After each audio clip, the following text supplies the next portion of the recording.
បាទសួស្តីសាជាថ្មីម្ដងទៀតថ្ងៃនេះខ្ញុំចង់ចែកម្លែកន័យនៃសេចក្តីស្រឡាញ់ដែលនៅក្នុងអឺព្រះគម្ពីរមានជាភាសាក្រិកវាមានច្រើនមាន4ប្រភេទសេចក្តីស្រឡាញ់ហ្នឹងណាបាទអញ្ចឹងជាទូទៅប្រជាពលរដ្ឋយើងមិនថានៅប្រទេសណាឬក៏ប្រទេសណាទេគាត់ដឹងតែពាក្យថាស្រឡាញ់ហ្នឹងគឺជាន័យធម្មតាស្រឡាញ់គឺស្រឡាញ់តែគាត់អត់បានយល់ថាតើសេចក្តីស្រឡាញ់ហ្នឹងវាចែកចេញទៅជាអ្វីខ្លះអញ្ចឹងណាបាទ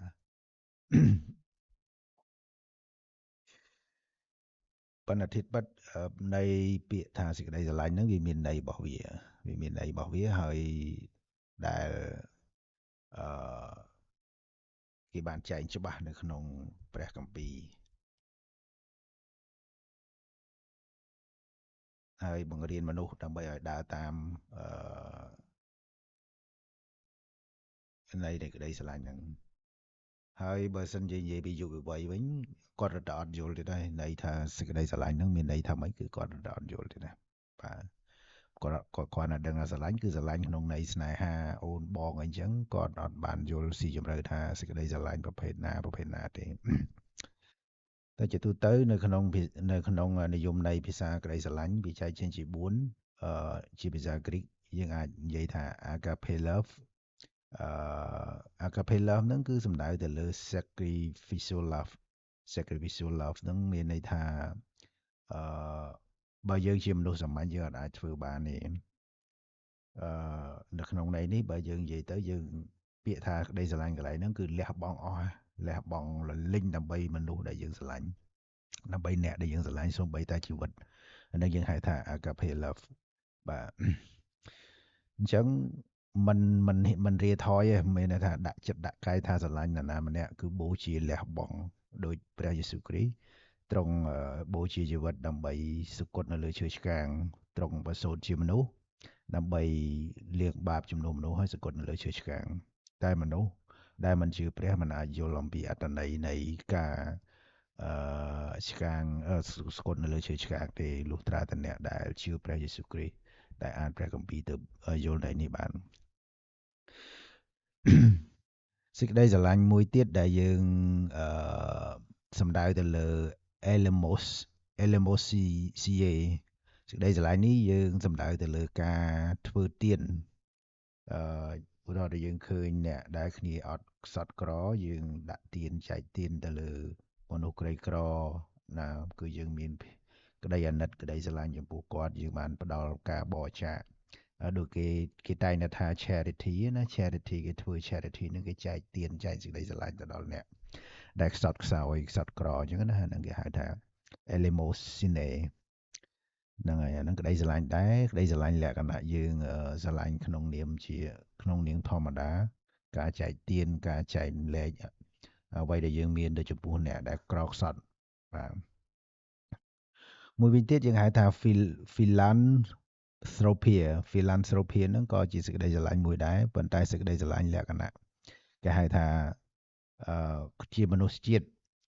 សាសន៍ដូចគ្នាបាទអាហ្នឹងគេហៅថាសេចក្តីស្រឡាញ់មួយបែបដែរមានន័យថាយើងមិនរើសអើងមិនប្រកាន់ពូជសាសន៍បាទអញ្ចឹងគឺអឺយើងចែកម្លែកយើងរាប់អានគ្នាយើងផ្ដល់សេចក្តីស្រឡាញ់ទៅគ្នាទៅវិញទៅមកឧទាហរណ៍ថាជនបរទេសយើងទៅប្រទេសគេយើងជាជនបរទេសសម្រាប់ប្រទេសគេបរទេសដែលមកប្រទេសយើងគេជាបរទេសសម្រាប់ប្រទេសយើងអាហ្នឹងយើងផ្ដល់សេចក្តីស្រឡាញ់ដល់គ្នាទៅវិញទៅមកដល់អាកាថូជាមានន័យថាយើងធ្វើអំពើល្អយើងផ្ដល់សេចក្តីស្រឡាញ់យើងជួយយកអាសារគ្នាបាទធ្វើទង្វើល្អដាក់គ្នាទៅវិញទៅមកបាទអញ្ចឹងក្នុងន័យហ្នឹងក៏ជាសេចក្តីស្រឡាញ់មួយដែរបាទហើយចុងក្រោយគឺ kalosine គឺតកតងទៅនឹងសេចក្តីសប្បុរសរបស់មនុស្សបាទអញ្ចឹងជារួមសរុបជារួមមកបើយើងមិនបានឆ្លងកាត់ការយល់ដឹងនៅន័យដើមនៃពាក្យថាសេចក្តីស្រឡាញ់ទេយើងអាចអនុវត្តវាត្រូវបានទេខ្ញុំឧទាហរណ៍ថាឥឡូវក្មេងៗយុវវ័យសម័យនេះគាត់ដឹងថាស្នេហាពាក្យស្នេហា អឺដែលយើងថាស្រឡាញ់ដែរហ្នឹងគាត់ដឹងថាស្នេហាគឺស្រឡាញ់គ្នានៅមួយគ្នាធ្វើអ្វីទៅតាមចំណត់អ្វីដែលពួកគាត់ចង់បានបាទអញ្ចឹងគឺគាត់ហៅថាស្នេហាសេចក្តីស្រឡាញ់របស់គាត់ហើយមិនដែរធៀបពិតការស្រឡាញ់វាបែងចែកចេញជា4 5ប្រភេទមិនអញ្ចឹងណាបាទយើងស្រឡាញ់ក្នុងនាមជាជាតិសាសន៍ស្រឡាញ់ក្នុងការអាណិតអាសូរដាក់ចែកម្លែកទានទៅគ្នាទៅវិញទៅមកការជួយយកអាសាគ្នាការផ្ដល់សេចក្តីសប្បុរសដល់គ្នាទៅវិញទៅមកហើយស្រឡាញ់ជាលក្ខណៈប្តីប្រពន្ធគឺបើប្តីប្រពន្ធដែលយល់ពាក្យថាសេចក្តីស្រឡាញ់គឺគាត់ប្រកាសជាអនុវត្តក្តីស្រឡាញ់ទី1ហើយគេហៅថា agape love អាកាផេ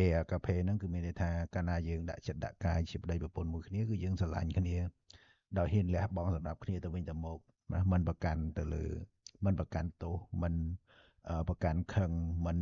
អឺមិនមានការសង្ស័យនឹងគ្នាបាទទុកចិត្តគ្នាបាទណាហ៊ានលះបង់គ្រប់យ៉ាងអាហ្នឹងសេចក្តីស្រឡាញ់សម្រាប់ប្តីប្រពន្ធបាទឬក៏បើយើងនិយាយថាព្រះដែលស្រឡាញ់មនុស្សលោកហ្នឹងទ្រង់ហ៊ានលះបង់គ្រប់យ៉ាងដើម្បីលាងបាបមនុស្សលោកហើយសេចក្តីស្រឡាញ់ផ្សេងៗដូចយើងខ្ញុំបានចែកម្លែកហើយមានការធ្វើទានចែកទានការធ្វើទាំងធ្វើល្អដាក់គ្នាទៅវិញទៅមកការជួយយកអាសាគ្នាណាការផ្ដល់សេចក្តីសប្បុរសបាទអញ្ចឹងអឺមនុស្សយើងមិនអាចរស់នៅដោយគ្មានសេចក្តីស្រឡាញ់បានទេមិនថាគ្រួសារមិនថាញាតិមិត្តមិនថាអឺអ្នកណាក៏ដោយជាតិសាសន៍ដទៃក៏ដោយក៏យើងត្រូវការសេចក្តីស្រឡាញ់ព្រោះមនុស្សយើងមិនអាចរស់នៅអមតៈបានទេជីវិតរបស់យើងដែលយើងមានខ្លួនឯងសប្តាហ៍នេះក៏មិនមែនជាកម្មសិទ្ធិរបស់យើងដែរបើសិនជាវាជាកម្មសិទ្ធិរបស់យើងគឺយើងអាចគ្រប់គ្រងវារស់នៅអមតៈបានប៉ុន្តែវាមិនមែនជាកម្មសិទ្ធិរបស់យើងទេហើយមនុស្សម្នាក់ម្នាក់មិនអាចកំណត់អាយុជីវិតខ្លួនឯងបានទេមិនអាចកំណត់ថាខ្ញុំរស់40ឆ្នាំ50ឆ្នាំ60ឆ្នាំ70ឆ្នាំ80ឆ្នាំឬក៏100ឆ្នាំអត់អាចកំណត់បានទេបាទព្រោះជីវិតយើងមិនមែនជាកម្មសិទ្ធិរបស់យើងអញ្ចឹងហើយបានជាមនុស្សអត់អាចទៅធ្វើទុកបុកម្នេញទៅលើជីវិតខ្លួនឯងបានទេនៅក្នុងន័យធម៌ព្រះអញ្ចឹងហើយបានអ្នកដែលធ្វើអត្តឃាតខ្លួនឯងគឺប្រៀបបីដូចជាគាត់សម្លាប់មនុស្សម្នាក់អញ្ចឹងគឺគាត់ប្រព្រឹត្តអំពើបាបអញ្ចឹងយើងសូម្បីតែខ្លួនយើងហ្នឹងក៏យើងអត់មានសិទ្ធទៅធ្វើទុកបុកម្នេញខ្លួនយើងបានដែរធ្វើប្រតិកិរិយាអត់អាហារធ្វើឲ្យខ្លួនឯងស្គមស្គាំងអាហ្នឹងគឺជាអំពើបាបអញ្ចឹងចំណុចនេះពាក្យថាសេចក្តីស្រឡាញ់នេះយើងត្រូវគិតថាយើងត្រូវថែរក្សាខ្លួនយើងឲ្យបានល្អព្រោះជីវិតដែលយើងមានរាល់ថ្ងៃនេះមិនមែនជាកម្មសិទ្ធិរបស់យើងទេយើងត្រូវថែរក្សាវាឲ្យបានល្អដើម្បីកុំឲ្យយើងធ្លាក់ទៅក្នុងអំពើបាបយើងមិនត្រូវធ្វើទុកបុកម្នេញខ្លួនឯងទោះបីយើងជួបវិបត្តិសេដ្ឋកិច្ចវិបត្តិហិរញ្ញវត្ថុវិបត្តិអីក៏ដោយដែលមាននៅក្នុងចំពោះមុខយើងត្រូវប្រឈមនឹងការដោះស្រាយយើងមិនត្រូវដោយសារបញ្ហាទាំងអស់ហ្នឹងយើងធ្វើទុកបុកម្នេញជីវិតខ្លួនយើងដែលខុសទៅនឹងវាធម៌ព្រះបាទចឹងបងប្អូនខ្ញុំសង្កេតម្លែកប៉ុណ្ណឹងតកតងក្នុងន័យសេចក្តីស្រឡាញ់សង្ឃឹមថាន័យនេះបងប្អូនអាចទៅស្រាវជ្រាវបន្ថែមទៀតហើយសង្ឃឹមថាបងប្អូននឹងយល់ពីន័យសេចក្តីស្រឡាញ់ហើយអនុវត្តឲ្យបានខ្ជាប់ខ្ជួនរៀនចែកម្លែកអ្វីដែលយើងមានទៅមនុស្សជំនាញខ្លួននិងនៅក្បែរខ្លួនក៏ដូចជាទូទាំងពិភពលោកបាទជាពិសេសស្ថានភាពបច្ចុប្បន្នបើសិនជាប្រជាជនលើពិភពលោកទាំងអស់យល់នៃសេចក្តីស្រឡាញ់គឺនឹងមិនមានការឆ្លោះទាស់តែងគ្នាដើម្បីអំណាចដើម្បីដណ្ដើមប្រទេសដណ្ដើមដីដណ្ដើមអំណាចគ្នាទេបាទគឺប្រកាសជាប្រទេសទាំងអស់ដែលខ្លាំងប្រកាសជាផ្សះផ្សាជាផ្សះផ្សាគ្នាហើយប្រឹងប្រែងធ្វើអ្វីដើម្បីមនុស្សជាតិទាំងអស់លើពិភពលោកព្រោះថាទោះបីជាប្រទេសណាអ្នកណាក៏ដោយឈ្នះខ្លាំងក៏មិនអាចរស់នៅអមតៈបានដែរ